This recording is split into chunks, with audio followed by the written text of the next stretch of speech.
I have seen the torch of freedom pass from hand to yearning hand, and the vision of our fathers spread hope throughout this land, as the dream some fought and died for in my heart becomes my own.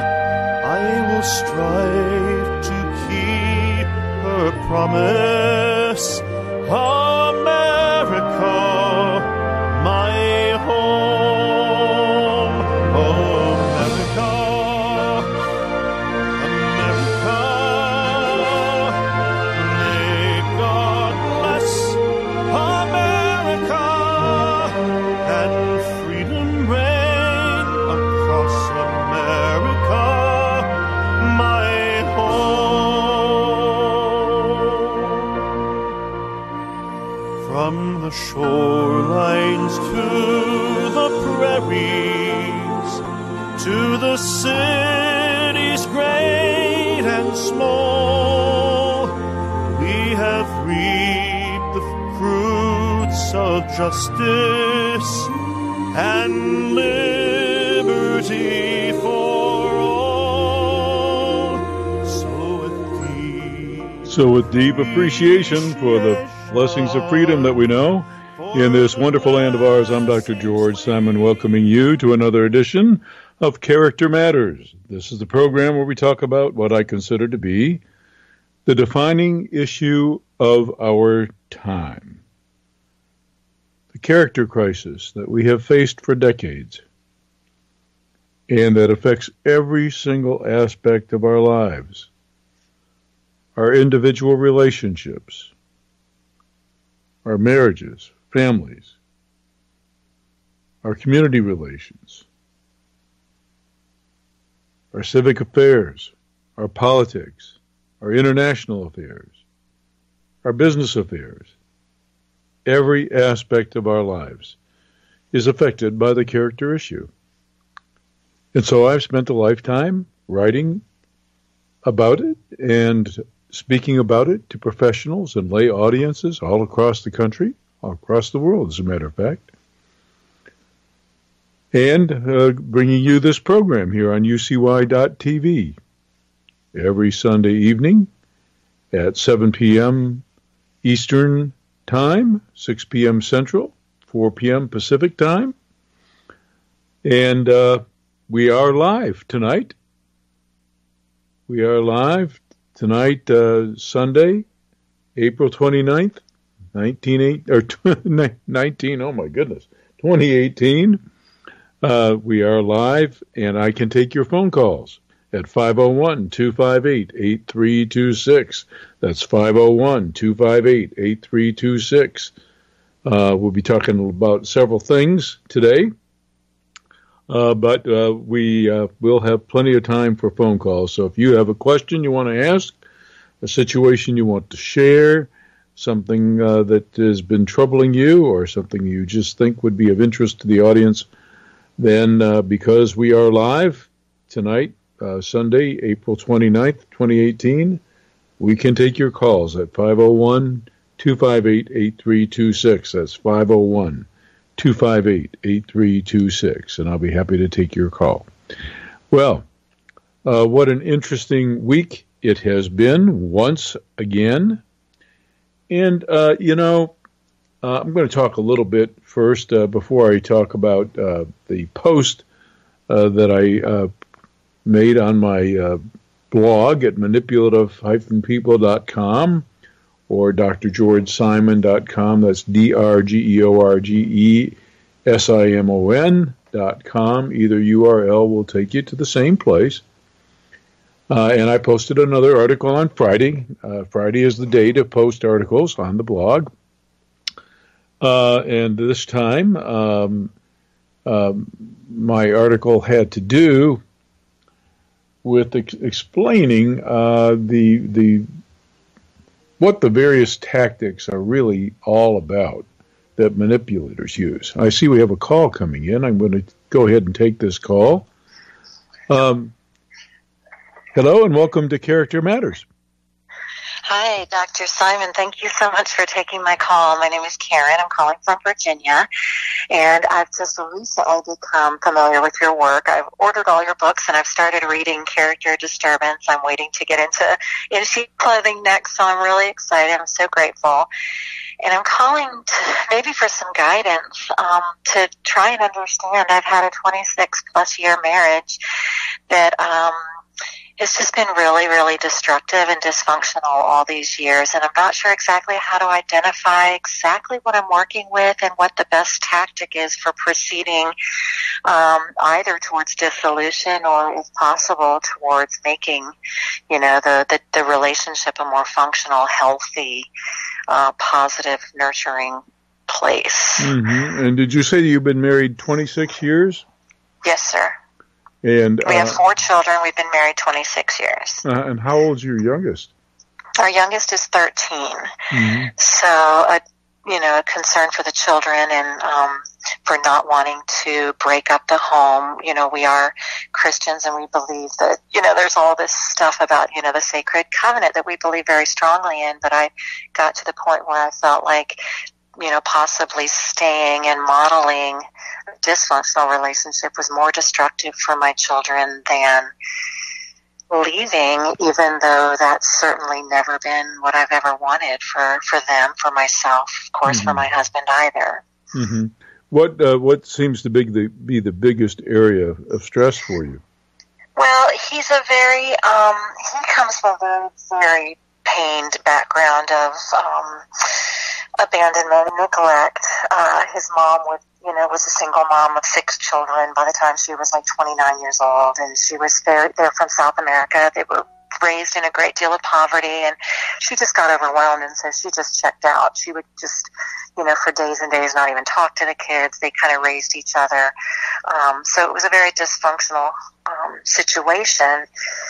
And I go back and forth when I'm reading your books and I'm learning about your theories. He's definitely a street fighter. He's definitely very aggressive by nature. And yet there are times, he's also very sensitive and appears to be very kind, but is also very comfortable putting me and keeping me in a caretaker role.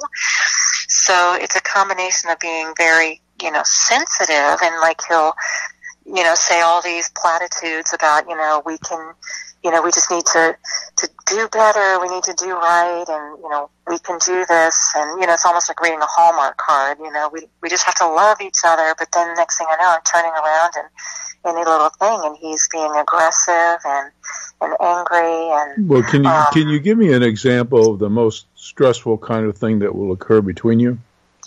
Well, most of the time, there's a lot of aggression. So recently, I have been kind of trying to set boundaries for the first time. Well, I need to get a little bit more specific information than that. What kind of aggressive behavior has he displayed? So it's all very verbal. So he will, like when he hears that, I'm separating from him, then he'll one minute say, oh, we can do this, let's stick together. But then the next minute he'll say, well, I'm going to fight you. I'm going to take you to court, and you're never, you weren't a good mom to begin with. And, I'm the better dad. And, so then the next minute he's nice again, and it goes back and forth and back and forth. Right now, our 22-year-old is very angry with him and is not returning his phone calls. The child's done it, is in college. And so he will, the father will blame me and say, what are you saying to Logan? To our son, what have you said to our son? And, you're destroying my relationship with my son, and kind of blaming me for his relationships. And he and my daughter, we have 4 children. 2 of the 4 are more empathetic and are kind of playing into his game. The other 2 are fighting him and kind of probably becoming more like him, which is another one of my concerns. And how long have you been thinking about separating? Well, I've just come into, just the past 8 months, I started kind of coming out of the fog. There was a lot of gaslighting, a lot of just kind of he would always say, like, I'm working. I've never wanted to be the working mom, but I am a working mom because I've been the sole breadwinner most of these years. You've been the sole breadwinner? I have been. He works. He works really hard, but he's a very visionary person, and it's always been like trying new businesses. And he puts money into the new businesses, they always fail, and then he'll start another business, and then another and another. So he works really hard, but he's never been productive. I thought it's a strange dynamic. But he, will tell me, here I am, helping, here I am raising your kids while you're out there developing your professional degree. And I'm like, wait a second, so it's all this mind games. I'm like, I don't want to be the one who's working. I don't want to be the one who's like, being the sole provider. I've always wanted to be the traditional, model where I'm home with the kids. So now you've told me enough. So it's not his fault, right? Never his fault. And he feels entitled to lash out when you basically stand up for yourself. And so I'm curious why you mentioned his background. And I think that's where I'm trying to get away from the traditional model of counseling and therapy, because I think that I'm very much, as an empathetic person, like trying to understand why, I think that's how I was roped in for 26 years. I've always been very compassionate. Yeah, I need to make this point because, I make it in my books and other writings, but I have to make it again. There are risk factors indeed for personality and character formation, but I can tell you dozens of folks I can single out, and you can even look at clinical case study research that indicates that several folks coming out of similar backgrounds managed to somehow function pretty well. And yet narcissistically inclined folks can also come out of just stellar families. Just the background is not an explanation. And we really do ourselves a disservice when we pay much attention to that, because what we're trying to do is understand a situation that we think if we only understood well enough we could fix. Right. But when character is the problem, character is what has to get fixed. And you can't change the history, you can't change the background. Right. So basically, have you ever set a limit or a boundary and insisted that he get the proper kind of counseling? So I'm just now starting to set boundaries, and I have set a boundary that I will no longer be the sole provider. He's in the middle of a project that he has a huge investor, and so he has claimed until January to try this one last project, and then he swears he's going to, get a stable job and support the family, which I'll believe it when I see it. And as far as counseling, he did go one time to our church pastor counselor that about won't 2 do. weeks ago. That won't do. You got to have highly specialized therapy with somebody who gets the nature of character dysfunction and who has the appropriate training to deal with it. A cognitive behavioral therapist who will target very directly the distorted ways of thinking and the manipulative ways of acting that need to change. So, you can set a limit and a boundary there. You can insist on that, as well as setting that time limit. You said you'd believe it when you saw it. I'm not sure why there has to be one last venture before getting a stable job. Didn't you say you've been married 26 years? Yes, but he has a very stable it ought to be clear by now, after 26 years, that the skill set is not there to operate successfully independently. 26 years is time enough to test. Right? Yes. So this is kind of a no-brainer. Well, I am technically separated, but he won't leave the house, and part of that is because he really has nowhere to go, and it's being very difficult to have an in-house separation. Yeah, whose problem is that? Well, it kind of becomes mine because I'm in this. Well, I mean, it doesn't have to be your problem. I mean, the only problem you don't want to bear the additional burden of moving yourself out, right? Right. But you could. Well, it's really for the children because financially I couldn't continue to, financially I couldn't get another place. I'd have to go like home with family or something, and that's like an hour away from the kids' circles and friends and schools and that kind of stuff. Mm-hmm. So that's why I'm trying to just grin and bear it for the time being. Well, you don't have to just grin and bear it. Okay. I mean, there's no reason why he can't be in a counselor's office, the appropriate kind of counselor's office, tomorrow. Right. Okay. So is there something on your website that has a list of like counselors? No, I get asked that question at least. I get asked that question at least 20 times a week. I swear. Okay. It is the most frequent question, and there was a time many years ago when I actually thought about when I did professional training workshops about certifying folks and keeping a roster of folks that I knew that even if they didn't subscribe to the kind of general orientation that I teach in my workshops, that at least they had the proper kind of background and training and got the general gist of things. I thought about that. Do you know how impossible a task that would be in every community in the country? And people move and they change and keeping that up to date, that would be like a full-time enterprise. Right. So it proved impossible. I mean, I can certainly call and ask those questions. In the meantime, he tells me that he realizes that, like the other day I was talking to him and I was explaining to him, these are these are the concerns that I have. These are the things that absolutely have to change, etc.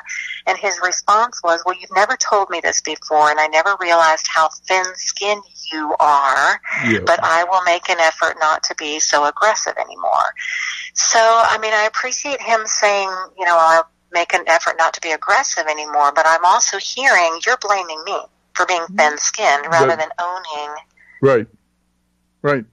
And so you could confront that if you wished. I mean, it's the burden's on him. You don't have to accept that. You could confront it if you wish. In other words, you could confront the fact that the thin skin comment was totally unnecessary and reflects his continued right there in the moment refusal to accept full responsibility. So how do I know when he is taking responsibility? When he stops that talk. He's currently at his sister's ranch. She's a missionary, and so it's a very peaceful, quiet, retreat-like place, and he's sending text messages to the kids about how beautiful it is, and we're all going to, just follow God, and, blah, blah, blah. It's his Hallmark card, right, that he likes to live under these. It's these grandiose theories that he can't put into practice. So I'm not sure how to counter that, because you can't say, well, no, God's wrong and the Bible's wrong, because it's, we don't believe that. There is a command. There is a command about using the name of God for a self-serving purpose. The command has nothing to do with profanity. Well, it has something to do with profanity, because profanity is an example of a vain use of the name. But it is not equivalent to profanity. Whenever we use God as a shield, as a cover, as an excuse, or for any other self-serving purpose, we break the command. But he won't agree that it's a self-serving purpose. He's going to say, no, these are just why does he have to live by. Why does he have to agree?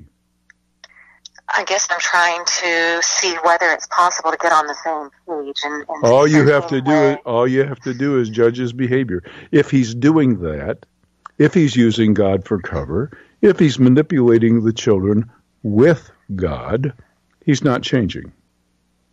Right. You only judge behavior. You don't judge words. Mm-hmm. Talk, as they say, is cheap. Right. Right? Anybody can open their mouth and move their jaws. It's easy. And anybody can say all they want about their faith in God. That's easy. Right. To demonstrate reverence for the name, people don't use the name to manipulate their kids or to evade the issue. It's always in the behavior. It's always in the behavior. The lips lie.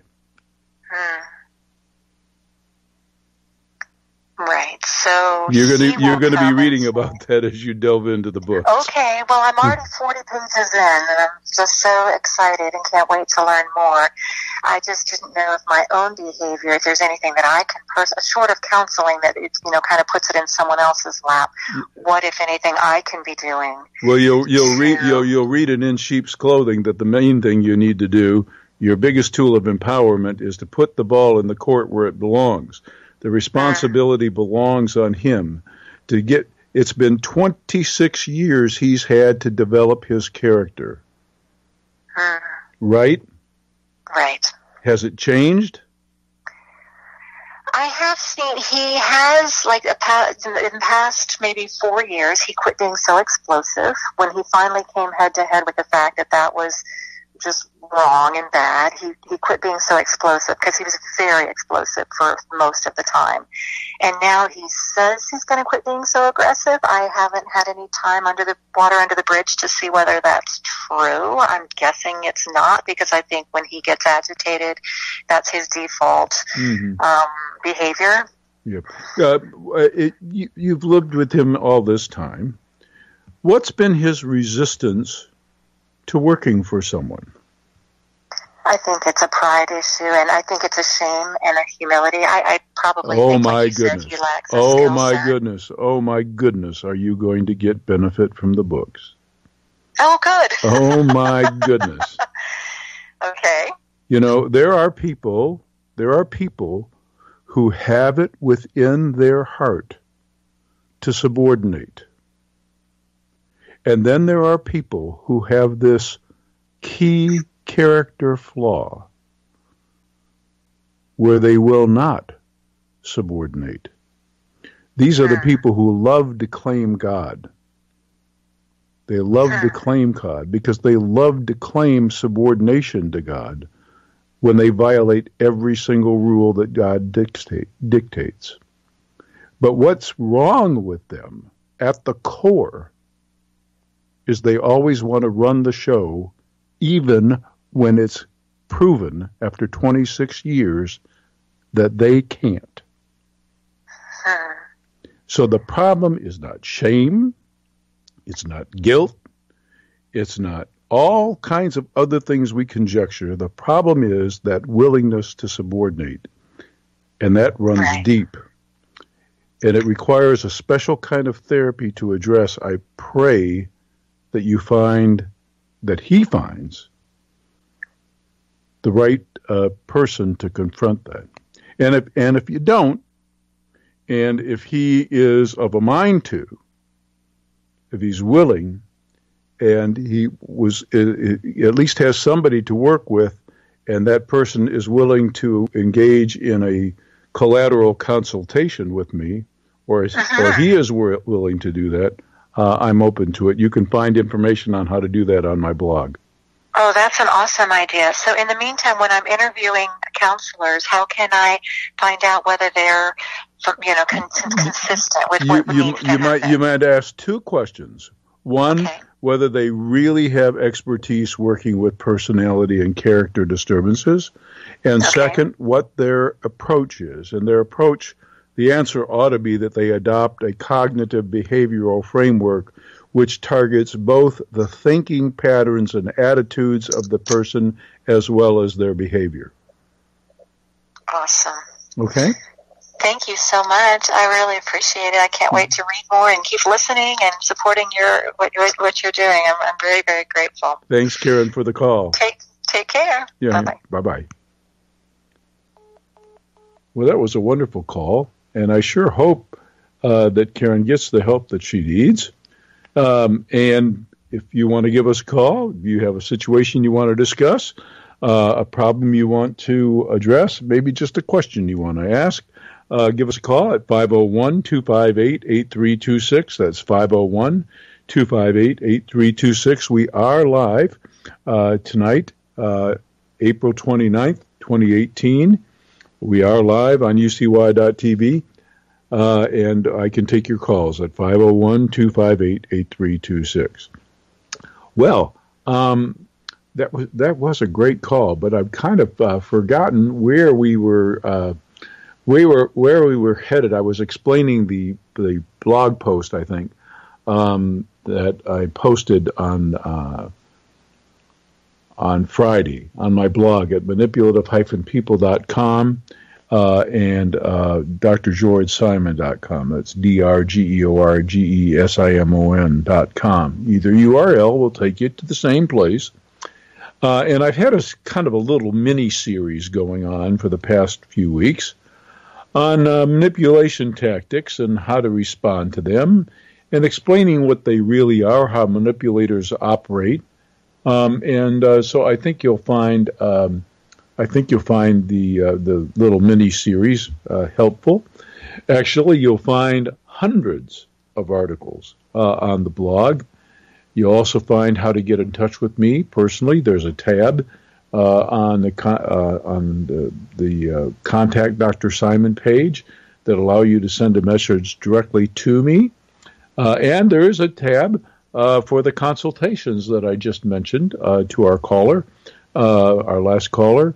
There's a tab that will show you how to arrange a highly specialized consultation, either for yourself, for someone else, or for a therapist that is working with someone and doesn't have quite the background to really, the specialized background that it takes to really make a difference in individuals that have some character constructive work to do. You can find that information on the consultations tab. And then you can also find on the webinar, the seminars and workshops tab. On that page, you can find my upcoming workshop schedule.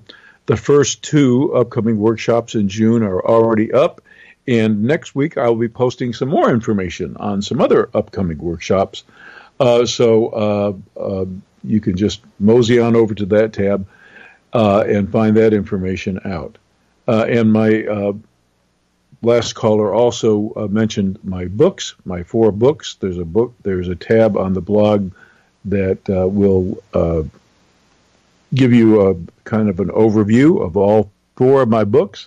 And I'm going to be talking about the 5th book soon to come out here momentarily.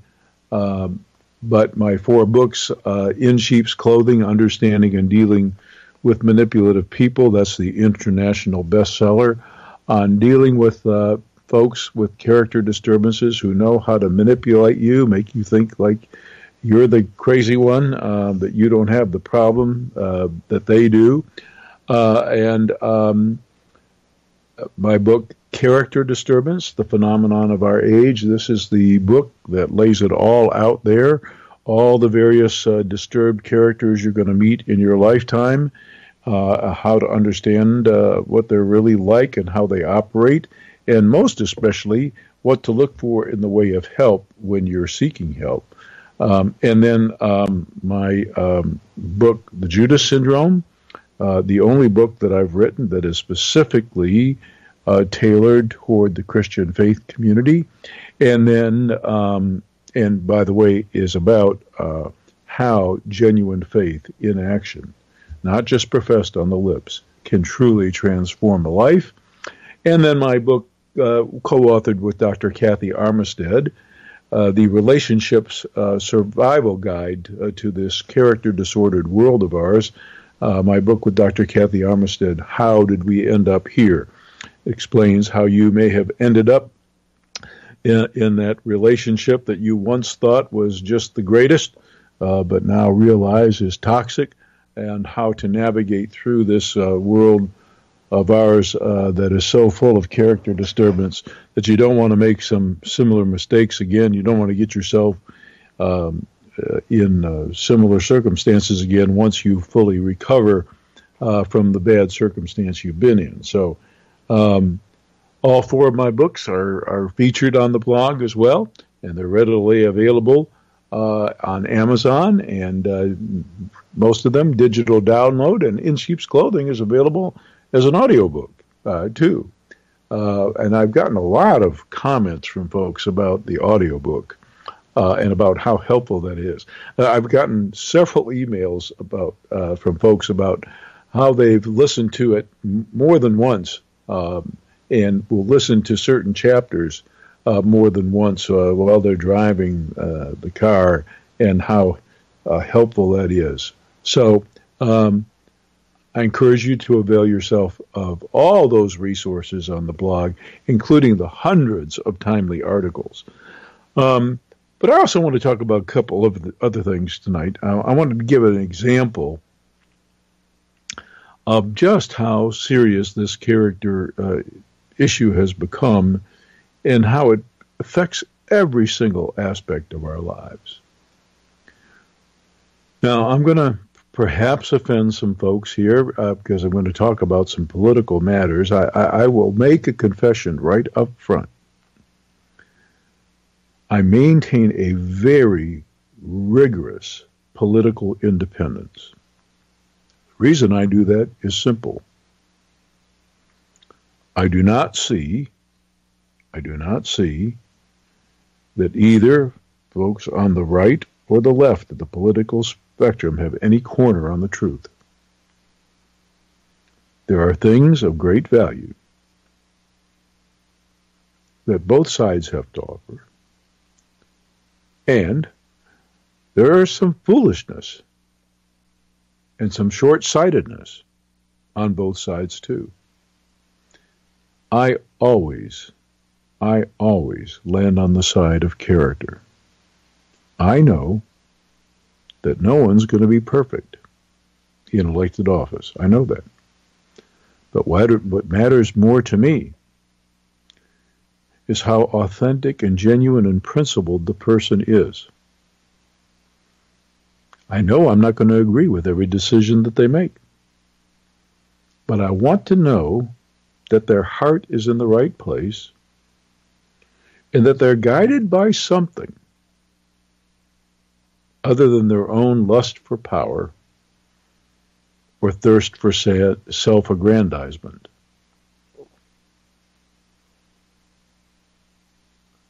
So I'm letting you know what my persuasion is, so to speak. I'm fiercely independent and character-focused more than anything else.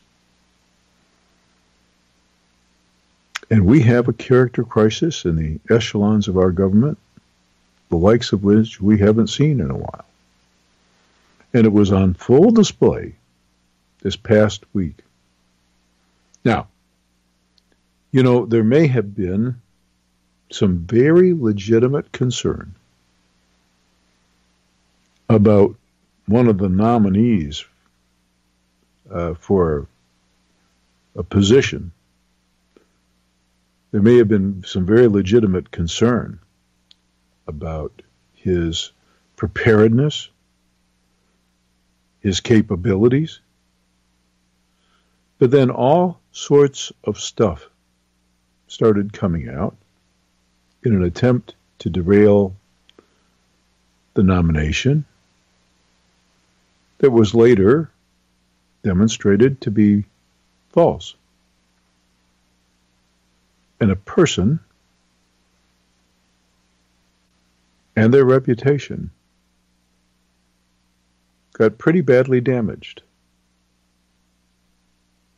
Now, nobody's perfect. I'm sure that the person has plenty of character flaws of his own. But we have to be better than that. And I'll tell you why we have to be better than that. Because if we're not, we're done. We're writing our own epitaph. You hear at the beginning and the end of this program a song that my wife and I wrote back in 1999. It was actually in progress before then. And this coming Memorial Day weekend, several folks, many of whom have already written me to ask for performance permissions, will carry its message. And my heart couldn't be happier, couldn't be more pleased, couldn't be more satisfied that I followed the inspiration. But there's a message in the song about America's true greatness. It's not, and it has never been, in our military might, which is ample, or our economic power, which is more than ample. Anytime we've enjoyed a period of greatness, and we have enjoyed periods of greatness, not always. We've had periods of great shame, too. Great shame. But when we have been great for one reason and one reason alone, and that's because we had enough character among our individual citizens to make our overall character as a country solid and enviable. That's what makes America great when it is great. It's people taking their lives, families, and their country and their responsibilities seriously and doing what is necessary. Picking up the burden and doing so willingly and lovingly. Living out all of the very best ideals that we have. The framers knew this when they framed our founding documents. They knew this. They wrote very clearly, the records are there that they knew this. That the Constitution itself was framing a structure for a government that couldn't possibly work in the absence of a moral people. That's what John Adams wrote. You see, freedom and character are completely interdependent. I've said this many times, and I'll say it many more times. It's what makes it all work. You leave decent people, people who have a solid internal moral compass, a rightly formed conscience, who know right from wrong, who have proper character. You leave such folks alone. You don't oppress them. You don't encumber them. You give them maximum freedom. And two things will happen. They will prosper, and they will create the opportunities for others to prosper as well. And they will also have the heart and the community-mindedness to care for those who truly can't adequately care for themselves as a result of some disability, no fault of their own.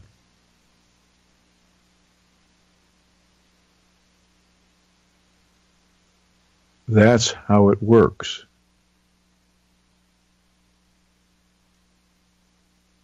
In a prosperous, free society. But when too many people of too poor character inhabit the land,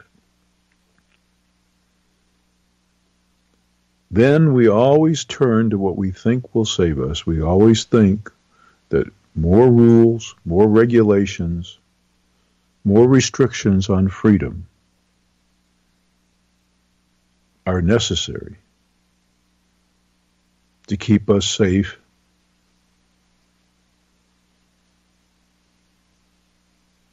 and in the end, the only thing that happens is an added burden is put on decent folks. Because the folks among us who pay very little attention to the rules anyway will not care how many new regulations and rules or laws that we pass. And they will find their way around them because their mindset is not about being responsible. Their character is deeply flawed, and character is the issue after all. So why am I bothering to belabor this point? Well, because, as they say in the 12-step programs, the first step, the very first step necessary to begin to solve a problem is to name it and own it properly. To accept what exactly the problem is.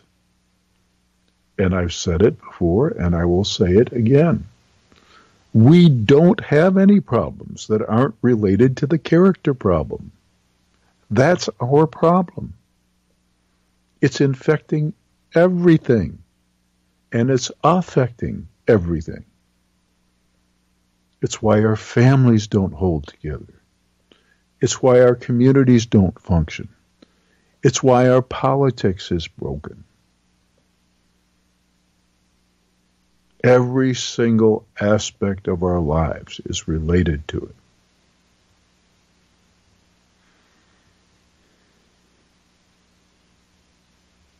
And if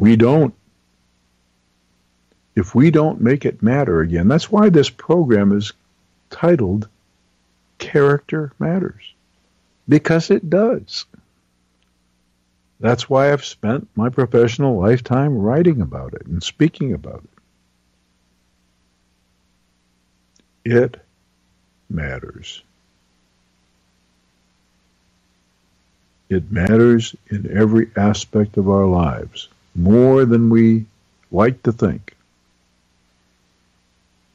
And so until we make it matter again, until we stop, for example, electing people we know have horribly flawed character, just because we think they're going to serve an agenda that we have, which, by the way, reflects a compromise of principle on our part, which speaks to our own character. We have to make character matter again. In our relationships. You know, there used to be a fairly elaborate vetting process for prospective candidates for marriage. It was all about getting to know the family, the background. Those things that help shape. Now, I made this point with the caller that we had earlier. That character is not just about circumstances under which you grow up. There's other factors there. It's a matter of personal accountability and responsibility, as well as some innate tendencies that contribute to character formation. But we used to vet one another more carefully and hold each other to certain standards. The unscrupulous, unfair, constant fighting that goes on, especially in our politics, is nothing but destructive. Nothing but destructive. And what's the point? We have one continuous election, all about securing and maintaining power. Two sides going at it tooth and nail constantly, each one trying to bring the other down. All in a lust for power.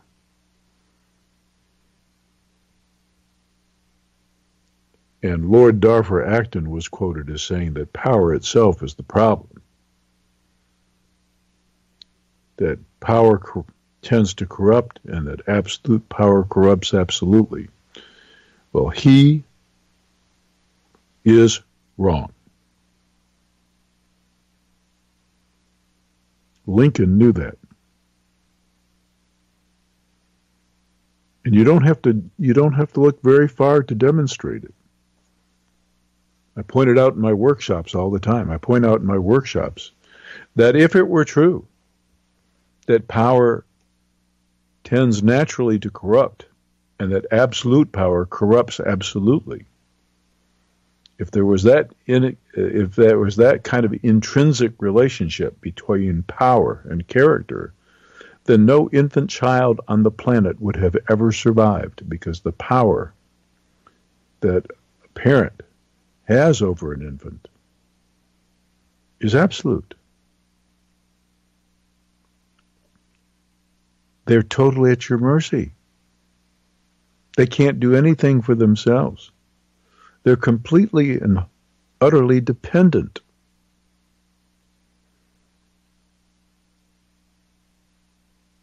They would die without your good graces.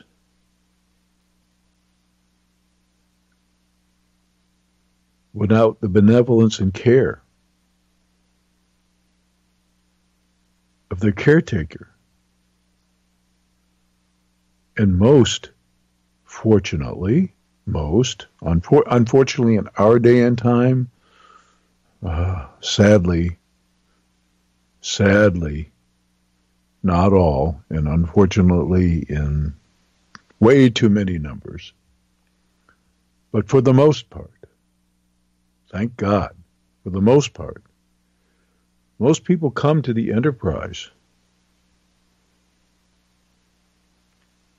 of caring for and parenting and raising those innocent, totally dependent lives with fear and trepidation.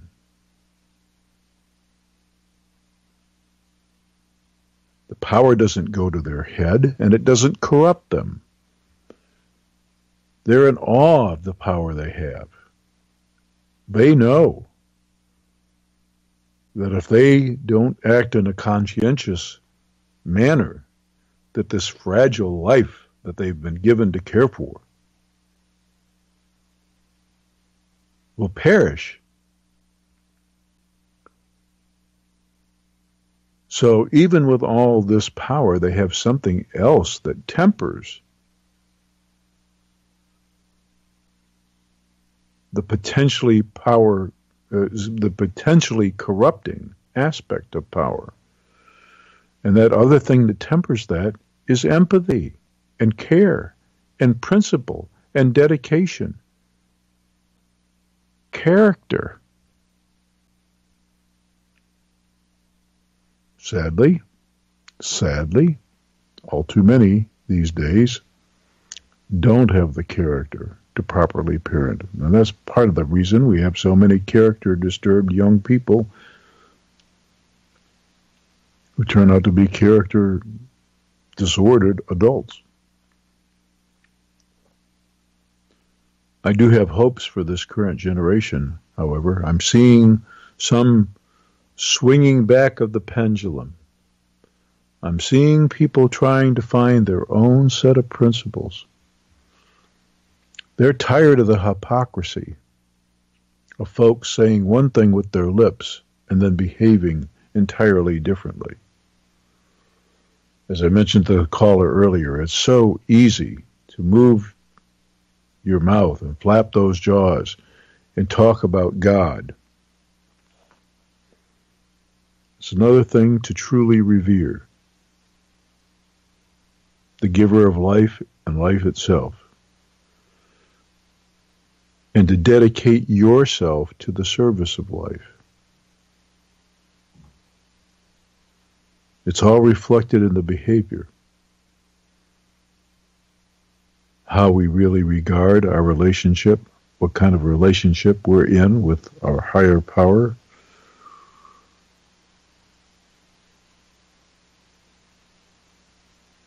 It's all in the relationship.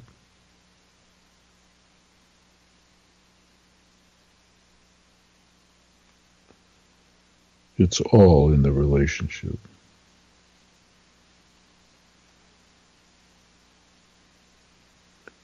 Now, I wanted to make a couple of announcements. Number one, coming up in a few weeks here is the Memorial Day weekend. It's the day we celebrate or we remember those folks who paid the ultimate price to preserve the freedoms that we enjoy.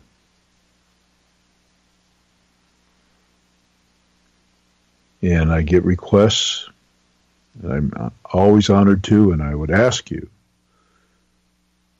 if you are someone who thinks you'd like to carry the message, or if you know someone who would, and you're touched by the sentiment in the song that my wife and I wrote that you hear at the beginning of the program, at the close of the program, commonly known as America My Home.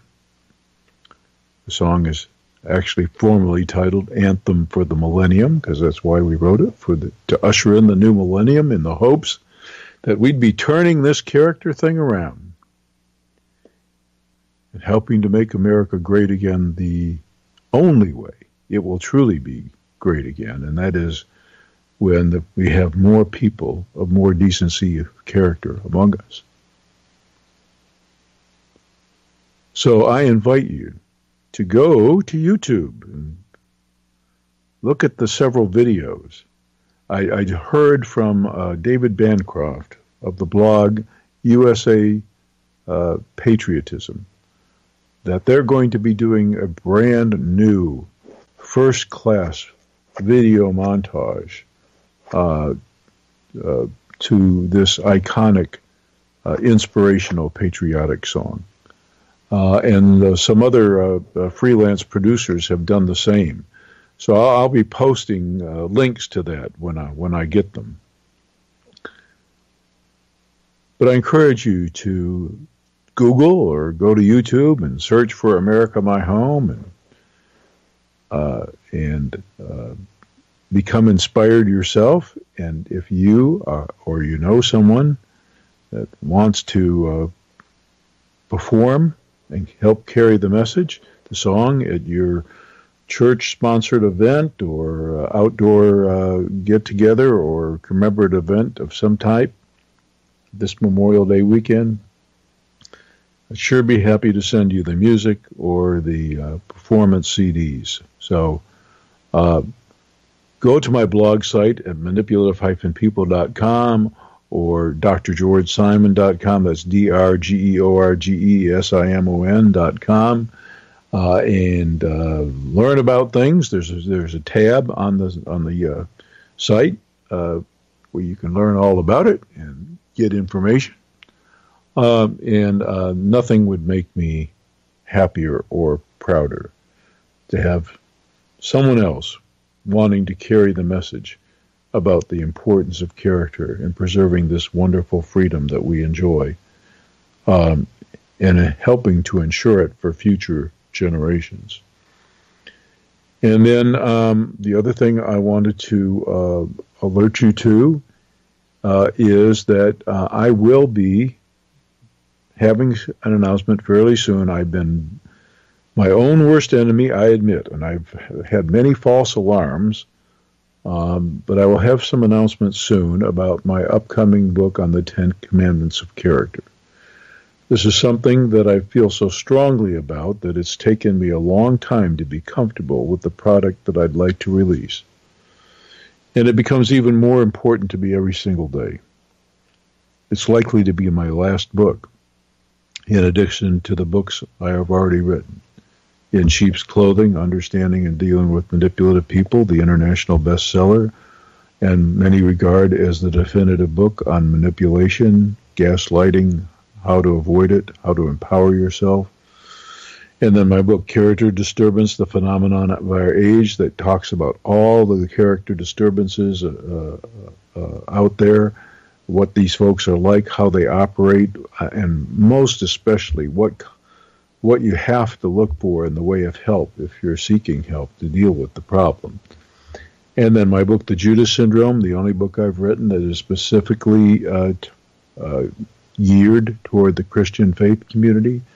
And then my book, How Did We End Up Here, co-authored with Dr. Kathy Armistead, that is the Relationship Partner Survival Guide, a guide to surviving this crazy, mixed-up, character-disturbed world of ours, and explaining how we got here as a culture and what we have to do to make ourselves great again as a country by restoring character, one heart at a time. So I wanted to make sure that I mentioned those things, and I invite you also to keep tuning in to Character Matters. I'm sorry we don't really have enough time for another phone call tonight. And it looks like for the next couple of times we will be live. And then on Memorial Day weekend, we will feature the song that opens and closes this program in its entirety several times during the program. And people have always asked me if they're free to record it. Yes, this is not a money-making proposition, and plenty of folks have already gone to YouTube. The quality, however, the resolution is likely to be kind of poor, but I want as many people as possible to hear and be touched by the message. Remember, this is what it's all about. Freedom and character are interdependent. One depends completely upon the other. You leave decent people alone, people who have that solid internal moral compass, and great things happen. Great things happen. Great countries, prosperous countries are built. Countries become great because their people are great in character. And that's the whole point. So I thank you once again for tuning in. I invite you to tune again next week at the same time for another edition of Character Matters. I'm Dr. George Simon. Thanks for tuning in. I'll see you again next week. Good night.